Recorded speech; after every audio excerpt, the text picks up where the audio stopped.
What's going on, everybody? Welcome into another episode of Luttie's Look Back. My name is Nick Luttrell. We finally actually have some college football games to talk about, not just a preview, but to actually talk about, to give some love to the actual name of my show. We're looking back at the weekend that it was within the state of Arkansas and with a lot of football. Razorbacks, Red Wolves, Golden Lions, Bears, and of course the high school ranks as well. But first, we'll start with the Razorbacks. 52-7 win in their season opener against Alabama A&M. How we've done this in the past, how we did it all last year during the fall.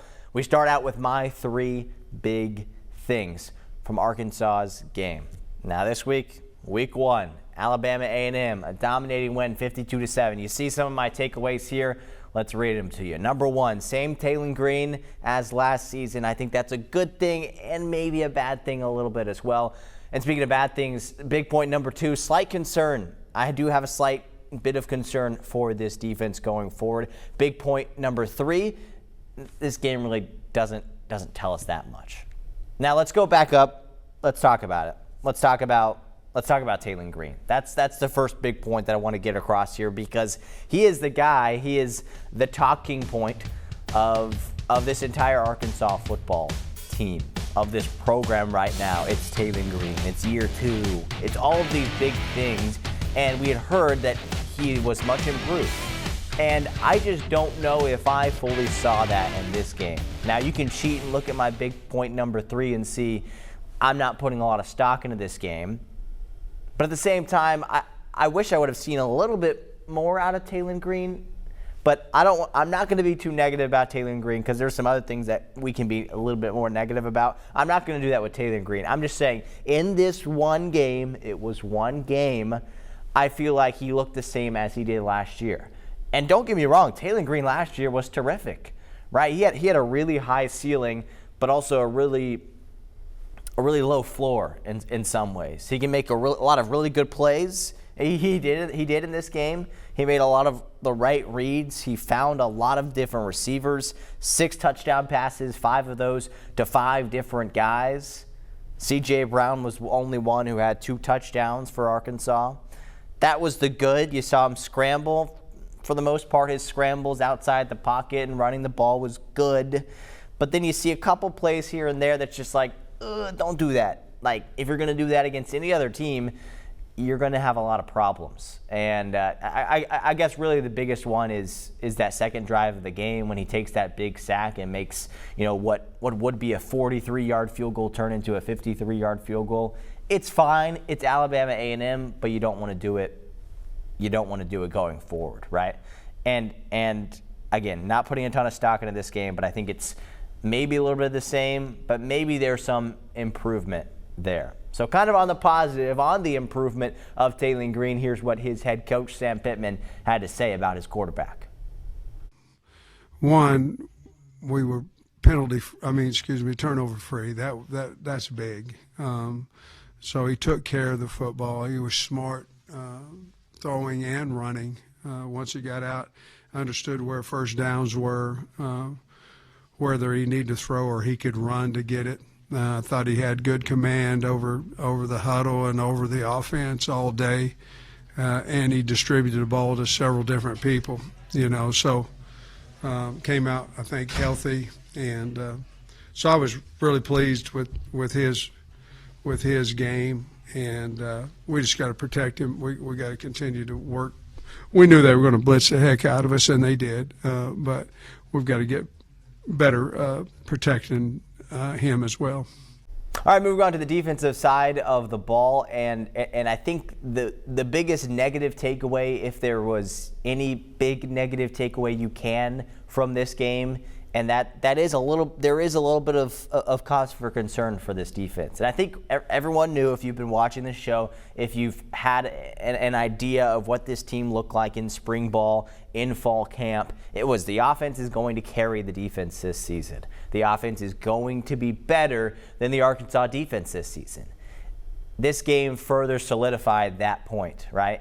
And we certainly saw that in the first quarter. It was pretty bad. It was pretty bad. Let's just put it how it is. When you're getting dominated by an FCS team, by a middle-of-the-line SWAC team, that's not very good. Now, after that, they picked it up, and they played great for the time that the starters were in for the second quarter, and I think for most of the third quarter. And so that's good. But you just want them to start the game out a little bit better, right? You want them to come out like ready to play. It's the first game. Why are you struggling? And when Cam Ball did talk about this in the post-game press conference, he said maybe we came out too hyped up, or maybe it was Xavier Sorey who said that. But the point being, Arkansas defense did not start out this game very well, and that is concerning. That is concerning, because if you start like that against Arkansas State, and Arkansas State's an offense that's going to exploit you a lot more than Alabama A&M. That's just the point of it. And Ole Miss was certainly a whole nother level. That game's coming up in 2 weeks before we know it, right?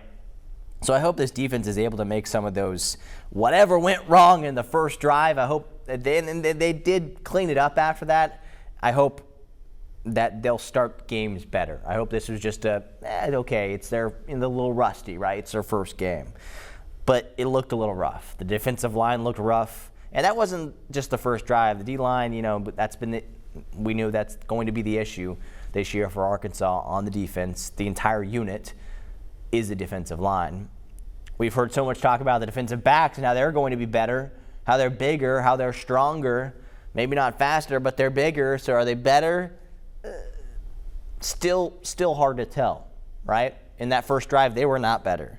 They were bad. They just kept everything in front of them. They didn't allow any big plays. It was like stuff we've seen in the past against an SEC team. It was weird. But again, I don't want to put a lot of stock into that defense. And you don't want to hear me talk too much about the defense. You want to hear from Cam Ball. Let's hear what he had to say about his unit's defensive effort from Saturday's game. We made some good plays, but we left a lot on the field, man. And we're going to see more of it on tape, but we know what the standard is, and we know, even though we won how we did, that wasn't our standard. And it's always room for improvement. We could blow somebody out how we did, but we always know, there's room for improvement. And we got to polish everything so we can play a full, complete game. That wasn't a full, complete game out there defensively. All right, moving on. Okay, this game didn't really tell us that much, right? This was like a preseason game for Arkansas. That's the reality of it. That's the reality of college football when you have these, what do they call it, bye games? I don't know if that's exactly the terminology, right? Where Arkansas is basically paying Alabama A&M to play them, right? That's just how college football works. And those games are starting to dwindle down. Arkansas will move the SEC will move to a 9-game conference schedule in the next season. But right now, they're still playing some of these cupcake games. So you can't put a lot of stock into this game, whether there was a few bad things, whether there was a few good things. And the question I asked myself, the question I asked you at home, the question I was asking a few fans after the game, do you feel better or worse about this Arkansas team after you saw their performance against Alabama A&M? Are you more confident? Or you think they're going to win more games than you thought they would before Saturday? Or are you less confident? And to answer my own question here, I think, or are you about the same? And I think most rational fans are probably about the same. And that's close to where I'm at. If I'm leaning one direction or the other, I'm probably leaning towards I feel a little bit worse about this team. Again, mainly because of the start to the game, mainly because this game was kind of close. Like the first quarter, early parts of the second quarter, it was just closer than I think I wanted it to be. And maybe we got too used to what happened last year when Arkansas scored on their first 11 drives a touchdown and won 70-0 against UAPB. Maybe we got too used to that. Maybe I got too used to that and thought that would be what would happen in this game, and it didn't, and that now disappoints me. I don't know. The good news is we're going to learn more about this team very soon. When you play Arkansas State, that's a much higher level of competition. You play Ole Miss, that goes above and beyond. That's an SEC team. That's a top 25 team. So we didn't learn a lot, but that's okay, right? We learned some things. We learned the defense has a tendency to have a slow start. We learned Omega Blake is that guy, right? What was it, 9 receptions? I think 7 receptions, 121 yards, a touchdown. Kind of had 2 touchdowns because one got called back, right? He's that guy. Mike Washington, he did okay, right? He didn't impress me like I thought he might have, but that's okay. Look, there's still time for us to learn more about this team and what this team will be like. And speaking of the team that they're going to be playing, in 6 days now, depending on when you're watching this video, that's Arkansas State, so let's talk about them. Red Wolves dominate in their first game of the season pretty handedly. It wasn't like this to begin with, and it's funny. I try not to compare these two programs too much, or I try to keep these games separate when I talk about them. But this was pretty similar to what we saw in the Arkansas game. And I could be wrong on this score here. It was either 45-24 or 42-24. I have it written down as 42. Behind me, it's a 45. I think it could be a 42, but so I'm not quite sure. So I apologize if one of them is wrong there. But rough start to the game for Arkansas State. Now you look at the score, you're like, okay, good. Like they were supposed to win by probably 2 touchdowns. They ended up winning by a little bit more than that, which is always nice. But rough start to the game. It was scores 14-10 late in the second quarter. And then in the second quarter is where you saw Arkansas State wake up and say, hey, let's actually play better now. The second quarter, Arkansas State outgained SEMO 188-14 in total yards. The Red Hawks only had 14 total yards in the second quarter. The Red Wolves had 188. So complete flip of momentum, or at least definitely one-sided in the second quarter, which is promising. Again, just like the Razorbacks, you want to start out the game a little bit better. A-State, just like the Razorbacks. If you're going to start like this against the Razorbacks on Saturday at War Memorial Stadium, you got no chance. You got no chance. You got to come out guns a-blazing, ready to go. And again, similar to Arkansas, it's a team like A-State's a team that prides itself on its offense this year. They've got Jalen Rayner back. They've got Corey Rucker back. They've got Jaquez Cross back.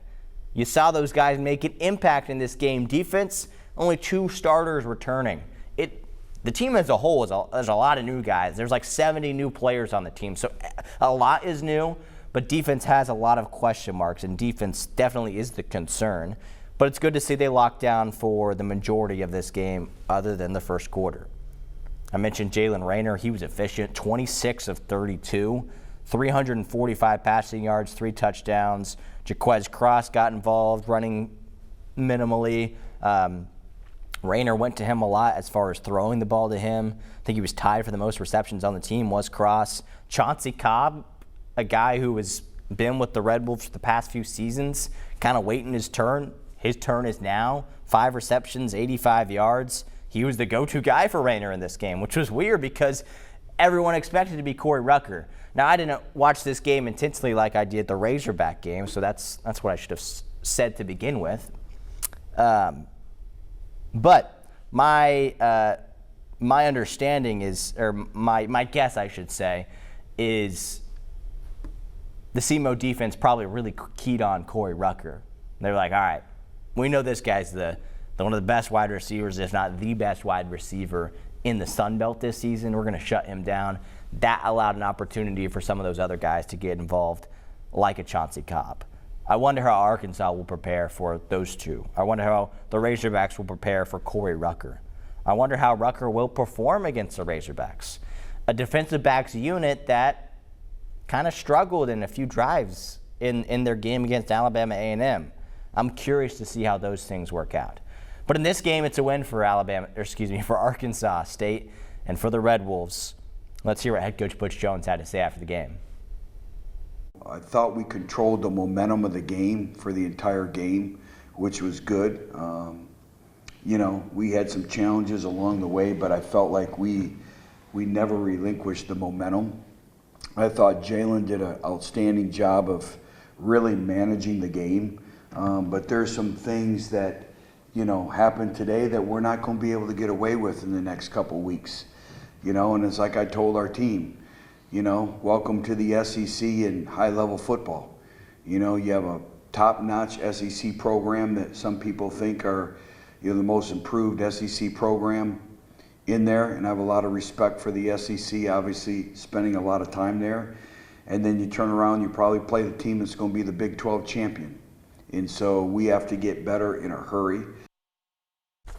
All right, let's move on to UCA now. The Bears getting stomped by Missouri, 61-6, the final score. A couple key stats to look at. This game was that Thursday night game that UCA played. Luther Richardson, 13 of 23, a touchdown and interception. We'd been wondering who would be the starting quarterback, UCA in a quarterback battle. Unfortunately, the question was kind of answered for himself. Austin Myers got, I think, a no-contact injury is what SEC Network reported days before this game was going to be played, and both of these quarterbacks were going to play. Not that this would have changed the outcome of the game, but it would have been nice to have two of your quarterbacks play this game. But Luther Richardson was the guy who played the entire game for UCA. Landon Chambers, I was impressed with him at running back. I know the stats aren't eye-popping, 15 carries, 63 yards, but he looks the part for that running back position to fill the role of Shandarick Powell and Darius Hale. I don't know who they got behind him. I don't think they have a two-headed monster, but Chambers looks the part. Malachi Henry didn't get targeted as much. Maybe it's similar to the case like A-State where they really keyed on the best receiver. That's Malachi Henry. Maybe there was other guys that stepped up. He only had 3 receptions for 18 yards. But obviously, overall, you see the score, right? You see that UCA, got crushed, 61-6. Believe it or not, I'm actually a little optimistic, though, after watching a majority of this game, and here's why. The start to the game was good. The defensive line was kind of dominating Missouri. An SEC team was kind of dominating an offensive line of Missouri. So that gave me confidence, especially when you lose a guy like David Walker from last year's squad. What's the D-line going to be like this season? Starts out pretty good. So you like that out of the Bears. UCA was in this game in the first quarter. And again, I think I'm optimistic of this team going forward. You keep it close with a pretty good Missouri team. You keep it close for a quarter and a half. Maybe at halftime they were a little out of reach. And then it kind of just escalated in the second half, just how it is. A couple turnovers here and there. But I'm confident in this team. They got UAPB up next. They should take care of business with that. And then we'll see from there, right? It's still so early with a lot of these teams. But there was some positives to take away, even though a blowout loss for UCA. And this was their money game. They got the money, just like Arkansas gave a bunch of money to Alabama A&M to say, hey, play us so we can get an easy win. Roles reversed here. UCA got all the money from Missouri. So that's a win for them in this world of college athletics. Speaking of getting money, UAPB also getting dominated by a Power 4 team, and an even better Power 4 team, a team that I think has the capability of winning the Big 12 is Texas Tech, a top 25 team, 67-7, the final score. Pretty bad start. Like, everyone knew UAPB was gonna get crushed in this game, but it hurts when you have a rough offensive start. Okay, fair. When you punt the ball away, you punt it 9 yards, so that doesn't help. Texas Tech scores, you come right back, you go 3 and out. Then you're punting again, and the punt gets blocked, and then Texas Tech scores 2 plays later. So like 5 minutes in, it's like 14-0 Red Raiders. And yeah, kind of de-escalates from there, right? Again, no one expected UAPB to even have a chance in this game. They were 50-point underdogs. And you see by the final score that they never really did have a chance. But again, some takeaways, because we did get to see this team in person for the first time.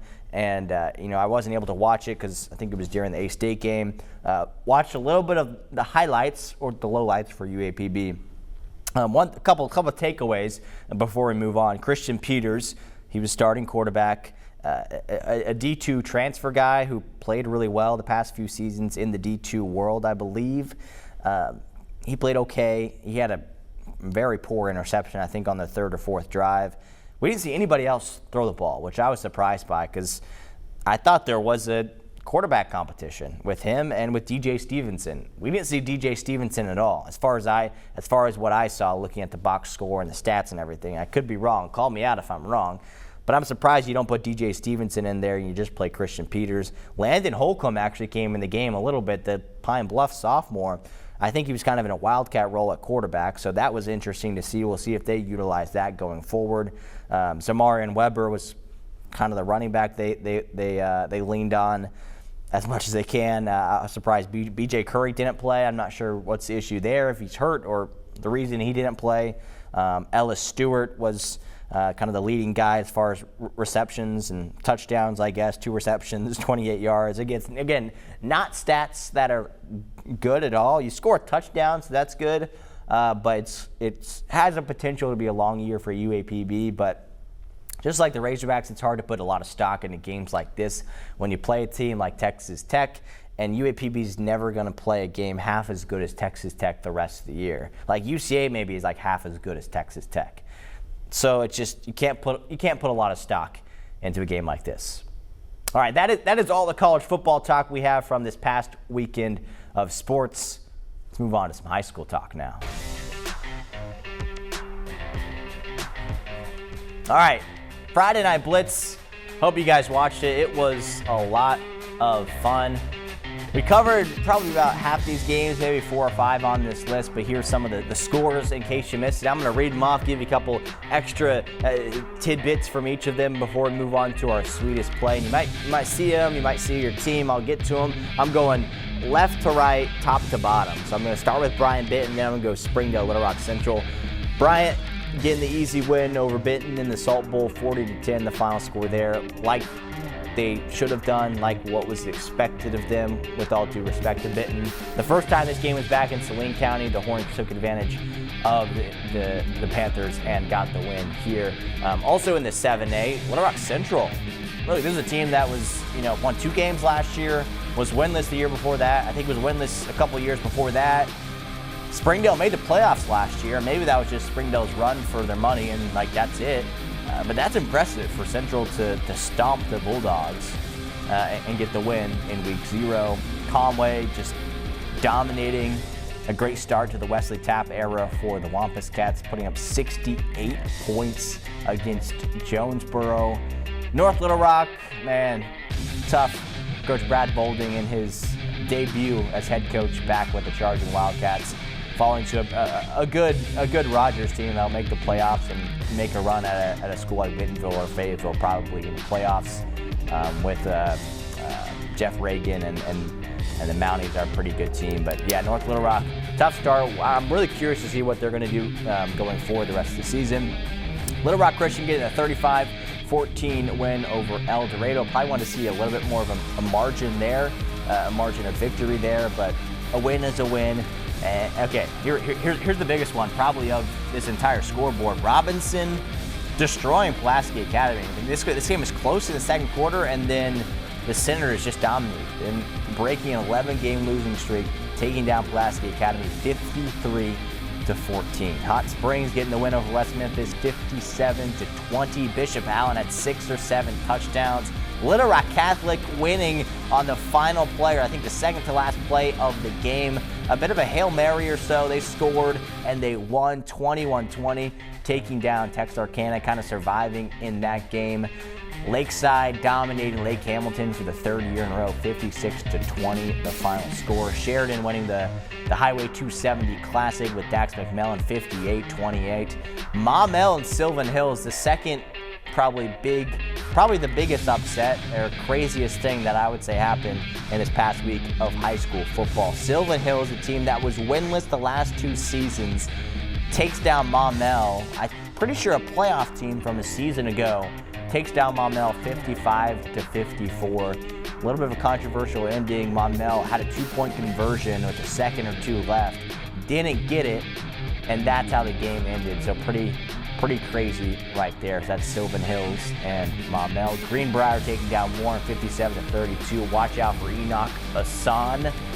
Man, the Panthers have a really good running back in Hassan. I think he's a senior this year.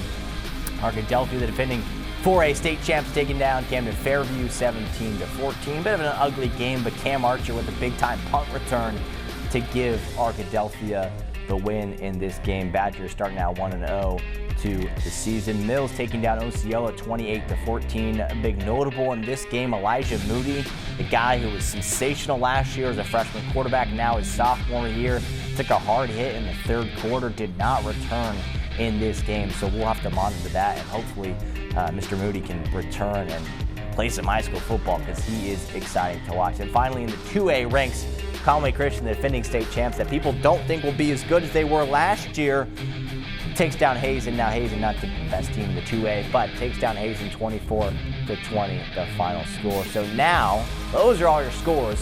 Let's check out your Sweetest Play nominees.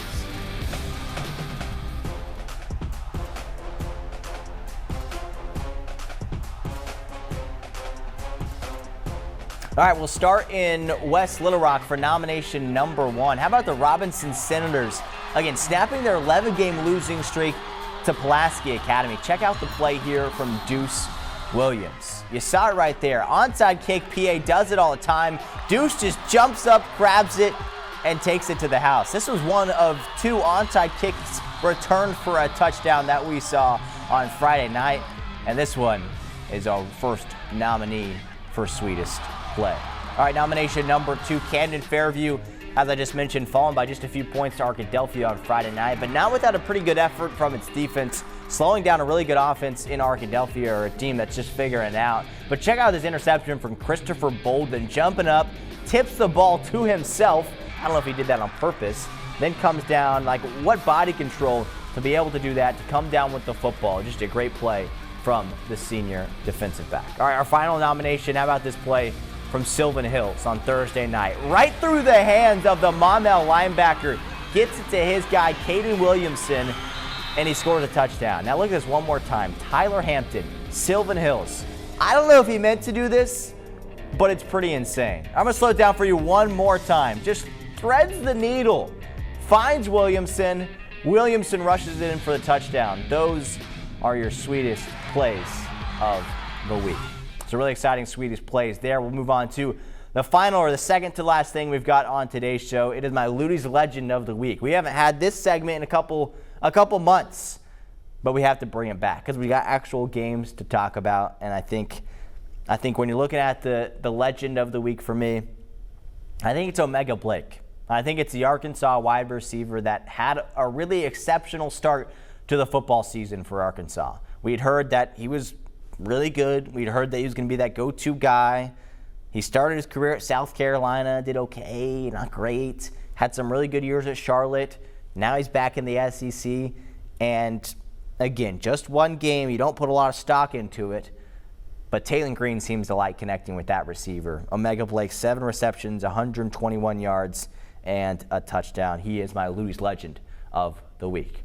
Finally, for my Luttie's Look Ahead, you know what it is, folks. Razorbacks, Red Wolves, battle of two in-state foes at War Memorial Stadium. That is Saturday, folks. That is Saturday, 4 o'clock. You can watch it on ESPN Plus or SEC Network Plus. That game is streaming only, or you can tune right back into THV 11 to watch that game. So it'll be an exciting one, right? It's the first time it's like ever happened, or if it has happened, it's been a while. I'm going to need to work on my research to figure out all the history of what actually brought these two teams together to finally play each other. But it's here, folks. We are days away from that game happening, and it's been a long-anticipated, long wait for that game. It's going to be really exciting. Thanks for watching this week's episode of Luttie's Look Back. We'll see you same time, same place next week.